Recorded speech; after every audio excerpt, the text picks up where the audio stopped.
On a September evening in 1978, in a quiet Mayfair flat above the London rain, the man who had made the loudest noise of his generation lay silent. The room at 9 Curzon Place held only the hum of a tape machine and the scattered amber capsules that had finally caught him. He was 31 years old. A king of chaos, the thunder behind The Who, had spent his last hours alone in a stillness that would have seemed impossible to anyone who ever saw him on stage. But the deeper riddle is not how he died. It is what he had been planning while he was still alive. Keith Moon had spoken of a secret room he wanted to build beneath the stage. And in that room, he said, he would one day disappear for good. Somewhere in the mid-1960s, a 17-year-old whirlwind of limbs and nerve endings joined a London rhythm and blues outfit that would soon reshape the world's idea of volume. His name was Keith Moon, and from 1964 until his death in 1978, he was the engine room of The Who, a band that built its reputation on chaos as much as craft. The Encyclopaedia Britannica now notes his 14-year tenure as a simple fact, but that dry entry does little to explain the sheer force of his presence. When Rolling Stone compiled its list of the 100 greatest drummers in 2016, they placed him at number 2, an acknowledgement that his influence was not just technical but tectonic. He played the drums the way a storm plays a coastline, with relentless, destructive creativity, and he made it look like the most joyful job on earth. That joy, however, was a performance in itself. The economics of his career tell one side of the story. In 1964, he signed on with The Who for a modest £20 a night, barely enough to cover a week's rent in a shared flat. By 1975, he was commanding $100,000 per show, a transformation that The Economist noted as a turning point for the entire music industry. Overnight, the drummer had gone from a background figure to a bankable colossus, and the money flowed in faster than he could spend it. At the peak of his fame, he was earning an estimated $5 million a year, a staggering sum for the time, and he burned through nearly all of it on drugs, cars, hotel suites, and clothes he would wear once and abandon. The biographer Tony Fletcher, who pored over the band's financial records, found that Moon never invested in a single asset, never bought property, never put anything aside for the future. He lived as if every show might be his last, which it turned out it was. So the question begins to form, almost against your will. What exactly was he running from? The answer lies in the contradiction that defined him. On stage, he was the madcap genius, the grinning destroyer, the man who threw television sets out of windows and drove his car into swimming pools. But his private letters, gathered in Fletcher's 1998 biography Dear Boy, reveal a different Keith Moon, a man who, from his early 20s onward, wrote candidly about wanting to kill himself. That is the paradox that makes his story so haunting. The loudest man in rock was whispering about his own end for years, and no one on the outside could hear him over the noise of his own legend.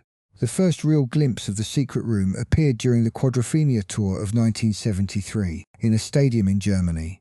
The stage crew was packing down after a show, when a rigger named Kay Lambert noticed that Moon had vanished. He found him 20 minutes later, sitting in the dark among the stored props and scaffolding, wrapped in a stage curtain, his face blank and exhausted. Lambert had to use a torch to locate him, and when the light finally caught his eyes, Moon did not flinch. He just sat there in that hollow space, a man hiding from his own mythology. That tiny story is the seed of everything that comes next, and verifying it took more than one telling. The rule for anyone chasing such a legend, as I learned while digging through the archives, is to test every claim against at least 3 separate sources, because the tall tales grow taller with each retelling, and the truth only survives if you pin it down with care. So with that standard held firmly in mind, we can begin to wonder what kind of man would want to bury himself beneath the stage he was meant to own. In 1968, the pressure was already beginning to crack the man. Keith Moon started drinking hard not for the taste, but to quiet the noise between his ears, the relentless hum of expectation that followed every roll of the kit. Within 3 years, the bloat set in, nearly 30 kilograms piled onto his frame, and a diagnosis that should have stopped him cold, alcohol-related liver disease, as reported in a 1971 interview with NME. The body was filing its first formal complaint, and he answered by turning up the volume. By the time the cameras rolled for a 1974 conversation with the broadcaster David Frost, the deterioration was impossible to hide. There he was, the wildest man in rock, sitting with hands that would not stay still, trembling on national television. When Frost pressed him on the drinking, Moon did not swagger. He did not joke. He just admitted, in a voice stripped of all performance, "I can't stop," 4 words that said more than any drum solo ever could. The man who had built his entire legend on chaos was now being chased by it. His personal physician, Dr. Paul Spencer, watched the process with a clarity that Moon never had. He put it bluntly in the BBC documentary Moon of the Who. He wasn't committing suicide, he was just dying slowly, on purpose, one day at a time. That is the gap, the terrible distance between how the world saw him and how his own doctor did. And the world kept handing him more rope. In 1971, he bought a Rolls-Royce and hired a driver, only to fire the man whenever the mood struck so he could take the wheel drunk. Friends stopped counting after the 7th crash, the overturned cars, the shunted fences, the miracles that kept him alive. Then there was the arrangement with Spencer, the one that shows how deep the sickness ran. Every visit, Moon would show up in a ridiculous robe, playing the part of the impossible patient. He once gifted his doctor a Ferrari on one explicit condition: "Never stop me from having fun." Spencer took the car, but he also, later, turned over the medical records to the family and warned the health authorities about the severity of the addiction. He chose to ride alongside the destruction rather than halt it, because halting it was never actually an option Keith allowed. That is the quiet tragedy of those years. Everyone around him, the doctors, the friends, the bandmates, they all knew. And they all learned that you cannot save a man who treats his own survival as a punchline. If someone you love needs a drink or a pill just to step on stage, or to face a meeting, or to get through a Tuesday, do not wait for the diagnosis to arrive. You are not the doctor, but you can be the one who drives them to the appointment. Moon's history proves that late intervention is a hollow tool. The earlier you act, the more of the man you might still save. And it makes you wonder, if the people closest to him could not stop the slide, what happens when the paranoia finally takes the wheel? The year 1973. Keith Moon, the man who had reinvented the very idea of what a drummer could be, had by then become the centre of a universe of chaos he no longer recognised.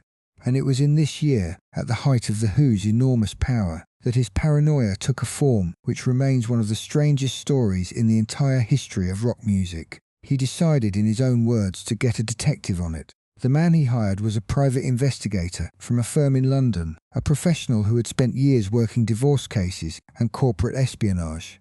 The assignment, however, was not to catch a wife or a business rival. Moon was convinced that record labels and journalists were following his every move, and he needed proof. The detective was shown photographs of the target, given a list of his usual haunts, and ordered to track him around the city. For 2 weeks, the investigator did exactly that, dutifully following a man through Soho clubs, hotel bars, and recording studios, compiling a detailed log of his movements and his associates. Here is where the story collapses into something almost absurd. The detective Matthew, a man who had seen the ugliest side of London's secrets, began to notice a pattern. The subject was behaving erratically. Yes, but there was no sign of a surveillance team other than his own. No other shadowy figures, no suspicious vehicles, no parked cars with long lenses. He grew suspicious, wondering if perhaps he was being tailed by a rival agency, or if the entire operation was a test. The truth, when it finally surfaced, was far stranger than any conspiracy he could have imagined. The identity of the person he had been investigating, the man he had been following through the rain-slicked streets of London, was the very man who had hired him. He had spent 2 weeks trailing Keith Moon, the client himself. The detective later described to the Sunday Times how they had believed they were unravelling a major criminal conspiracy, only to realise the client was watching himself. It was, he told the paper, one of the strangest experiences of his entire career. The diagnosis of paranoia, as it would be recorded in later reviews of his behaviour, was cemented by this incident. Years of alcohol and cocaine abuse had rewired his brain, and friends would recall that he was perpetually convinced of an assassination plot, or that the crowds at shows were closing in on him specifically. The medical community, in the form of a 2020 piece in the Lancet Psychiatry which drew on Tony Fletcher's biography, saw this state in him as a clinical condition, a case study in substance-induced delusions. The terror was not an act for the cameras, it was his primary reality. Bill Kirbishley, The Who's manager, had to hire a bodyguard specifically for the nights before important interviews, because Moon could devise a plan of self-destruction in a matter of hours. On stage, the fantasy was worse. In 1972, he had a sudden panic attack mid-set, dropping his sticks and sprinting to the wings to hunt for an unknown observer. with a stagehand recounting that it took them 45 minutes to coax him back out to his kit. All the laughter and the car crashes were a front for a man whose mind was collapsing in on itself. Perhaps it is no wonder that the fear felt so engulfing. For a man facing an audience of 100,000, the psychological pressure is not a metaphor, but a measurable force. A study from the University of Westminster looked at drug abuse among British musicians and found that rock artists who performed to crowds of over 100,000 people were diagnosed with anxiety disorders at a rate 4 times higher than those confined to the studio. When the man watching you in the mirror is the one you are most afraid of, where is there left to hide? The alarming answer, of course, is that you look for a place that does not exist. When your every waking hour is a pursuit by a ghost of your own making, you begin to think of a bunker, a place of safety where the noise stops. And if he was ready to hire a professional to chase his own shadow, why would he not be ready to build a room below the stage, to bury himself alive in the one place he hoped he could not be found? The logic of paranoia, after all, is that the only threat you cannot escape is the one you carry in your own head. If a person says they are being followed, the kindest and most necessary step is to invite them to explain the details of their fear without confrontation, and to guide them toward medical help. His frantic plea for a witness to his own delusion, coming after the panic of the tour, was never a complaint but a cry for assistance. The man who had everything had lost the ability to trust the world he was living in, and so he began to dream below it. The source of the legend is a single, almost offhand remark. In a 1973 interview with Cream magazine, Keith Moon said that if he could build a trapdoor beneath the stage, he would hide there. That fleeting comment, part jest and part confession, became the seed for every story that followed. He even sketched the idea in his own diary, noting plans for a soundproofed room below the stage where he could escape the crowd and the noise, though the project never came close to being realised. But why would a man at the peak of his power dream of burying himself alive? In a 1977 interview with NME, Moon confessed that he frequently dreamed of being buried alive, and that this terror drove him to sleep in rooms with low ceilings and thick walls. The hidden chamber was not a rock star's vanity project. It was a direct response to a recurring nightmare. He was trying to build a physical version of the only place his mind could find peace. His behaviour in the years before that interview suggests a man already at war with his own senses. In 1969, Moon was among the first musicians to buy home recording equipment, but he did not use it to write songs. He used it to record gunfire and explosions, which he would play at night to fall asleep because silence had become unbearable.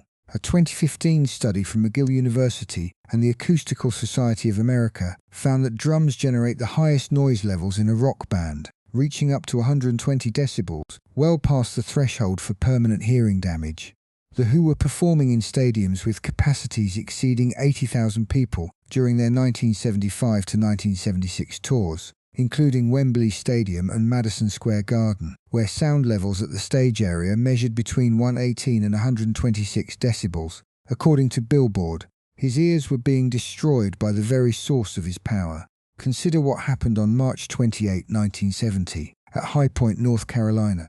After a show, Moon did not go to his room. Instead, he drove his Lincoln Continental straight into the Holiday Inn swimming pool, still in his stage clothes.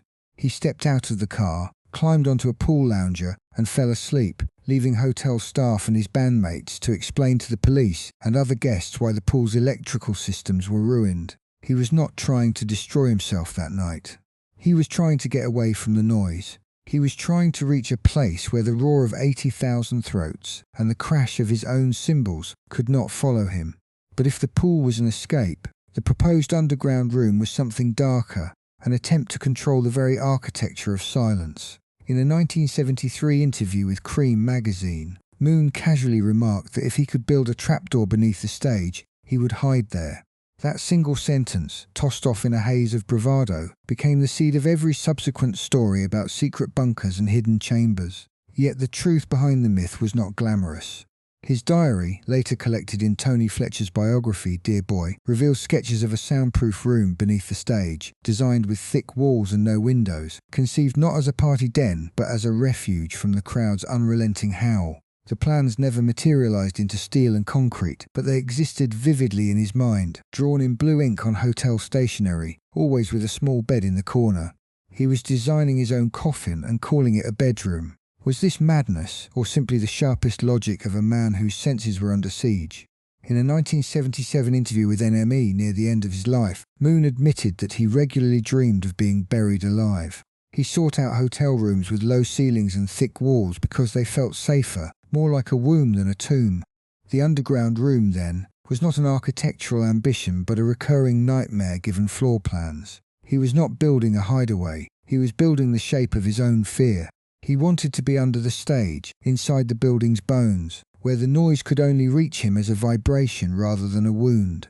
He died before he could build it, which may have been the only mercy left to him. The acoustics of his life had become a trap. He could not sleep without the sound of gunfire, and yet the sound of gunfire was the very thing eroding the nerves that allowed him rest.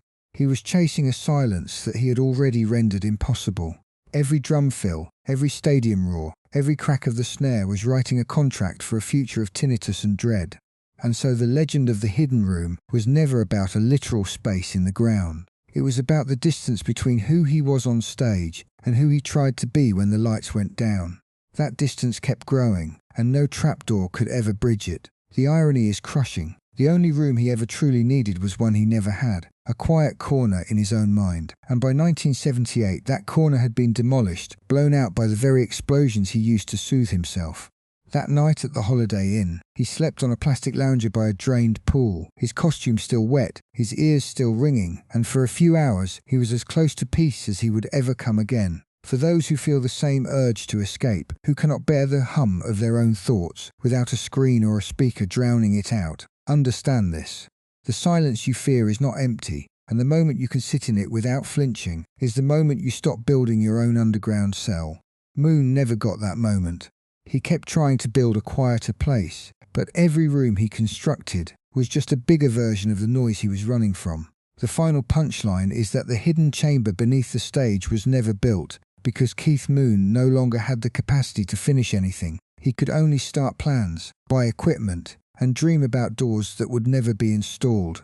And that is the true shape of the legend, not a room that existed, but a door that never came. By 1973, The Who were at the very summit of the rock pantheon, a band whose operatic ambitions filled stadiums and whose manager, Bill Curbishley, would later describe the sheer scale of their touring machine as a military operation. Yet it was during this triumphant Quadrophenia tour that the edifice began to crumble in the most public way imaginable. The band was forced to cancel 4 consecutive shows, and the official story fed to the music press, via Melody Maker, was that Keith Moon was suffering from a fever. The truth, as those in the inner circle knew, was a complete psychological collapse following a night of catastrophic overindulgence. The man who had built his entire persona on being the unstoppable engine of the band had simply stopped, his body and mind rebelling in unison against the relentless pressure. Was this the same Keith Moon who had once laughed in the face of chaos, the drummer who redefined the very physics of rock percussion just a few years earlier? The public unravelling continued into 1975, most dramatically at a show in Vancouver, where Moon had to be physically carried off the stage and rushed to a hospital, completely incapacitated by a cocktail of substances. The medical response was brutally rudimentary: a stomach pump, a 2-day blackout, and no memory of how he had gotten there. A fact he later recalled with a kind of detached, hollow amazement. It was in this period that a doctor, attempting to manage his alcohol dependency, introduced him to a drug called heminevrin, a sedative that would come to define his final years. As documented in the British Journal of Pharmacology, the drug, intended to be a stepping stone to sobriety, proved to be profoundly addictive and dangerous, a cure that was to become more lethal than the disease it was meant to treat. His dependence on it was a secret he guarded fiercely, even as its effects became impossible to hide from the people who watched him from the wings. His behaviour on stage became increasingly erratic, a desperate performance of a man trying to outrun his own shadow. During a US tour in 1976, while the rest of The Who grappled with the safety of the crew by asking promoters to lower the volume, Moon actively refused to wear protective earplugs.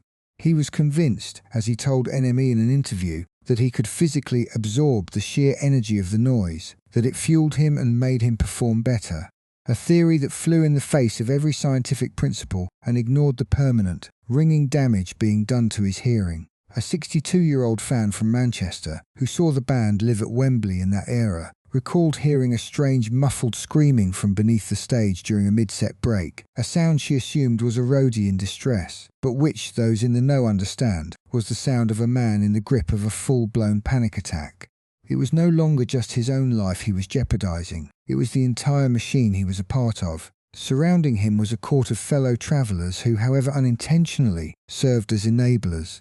His inner circle, which included the actor Oliver Reed, the Beatle Ringo Starr, and the eccentric musician Viv Stanshall, was notorious for staging elaborate, often cruel practical jokes, including fake deaths and staged accidents. The Telegraph would later reflect on these antics, noting that they were less about genuine humour and more a codified way to mask profound psychological distress, a shared language of chaos that normalised the very behaviour that was destroying him. Even in his friendships, the pattern held. He created a version of himself, a raucous, larger-than-life cartoon character named Keith Moon, to present to the world. The cruelest comparison in rock history links him to another titan who succumbed at the same age. Both Keith Moon and John Bonham of Led Zeppelin died at 31, their deaths a direct result of their lifestyle. Bonham choked on his own vomit, while Moon suffered a fatal overdose of his prescription sedatives. Rolling Stone would later eulogise them as two halves of the same tragic coin, emblematic of an entire generation of rock stars who burned through fame with a suicidal intensity. For Moon, the decline was not a single fall from grace, but a slow, agonising and highly public series of casualties. And the most telling sign of his deteriorating state was that he began to see his own death, not as a fear, but as a final inevitable punchline to a joke he had long since stopped finding funny. But here is where the tragedy deepens. While his body betrayed him on stages around the world, a different kind of rot was setting in at home. The man who had once spent his nights in a hidden bunker beneath the stage was now increasingly barricading himself in hotel rooms, a desperate man seeking a refuge, not just from the noise of the crowd, but from the relentless loop of his own escalating moods. The rapid, violent swings between mania and despair that his friends observed were not just a character flaw. They were a classic, textbook sign of a condition like cyclothymia. The real Keith Moon, the one who hid beneath the stage, was resurfacing. And this quiet, terrified man didn't want to run away from the stage. He wanted to build one final hidden room to hide in. The crumbling of the public spectacle was complete, and the only place left for him to go was inward. By 1975, the machinery of Keith Moon's mind was no longer his own. Prolonged substance abuse had scrambled the delicate circuitry of dopamine and GABA in his brain, creating a feedback loop that trapped him completely. He drank and drugged to quiet the anxiety, and the very substances he reached for made that anxiety scream louder than ever. The American Psychiatric Association would later describe this exact spiral in clinical terms, but for Moon it was simply the air he breathed, a trap with the door left open and no floor beneath his feet. How does a man escape a cage he cannot see? The deeper tragedy was that he knew he was performing, even when the performance was destroying him.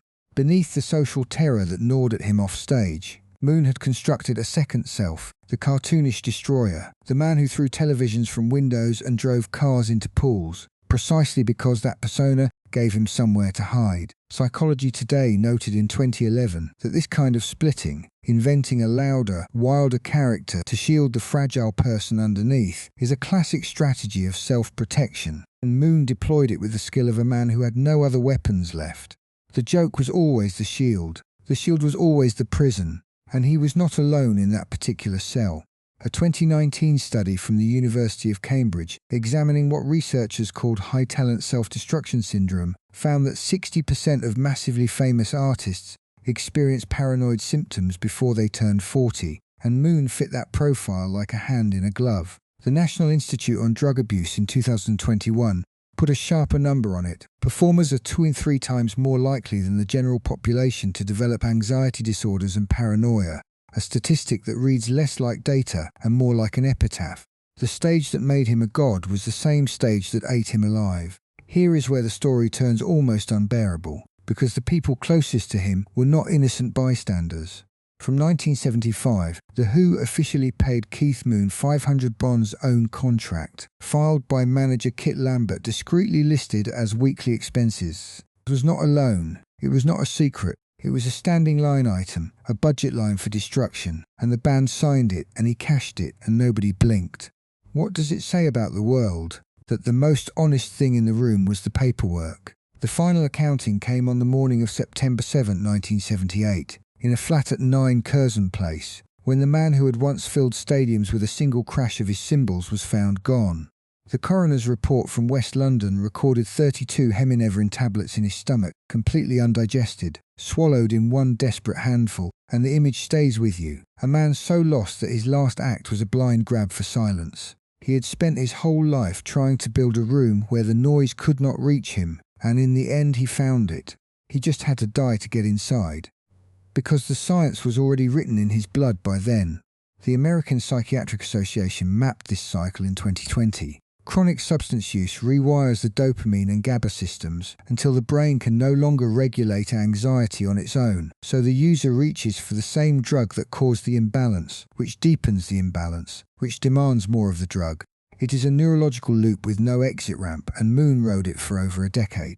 What began in 1968 as a glass of brandy before a show to steady his hands had by 1971 become a daily requirement, and the numbers tell the story better than any memoir. 30 kilograms gained in 3 years, the bloating of a body drowning in alcohol and sedatives, a frame that once moved like a whip, now moving like a wreck. He was not weak. He was trapped inside a feedback system, where every attempt to feel better made everything worse. But how do you watch a man vanish inside his own legend and not look away? He had built a character, the wild-eyed lunatic of the drums, and Psychology Today explained in 2011 that this was not madness but strategy, a dissociative mask that allowed a socially anxious man to perform confidence he did not feel.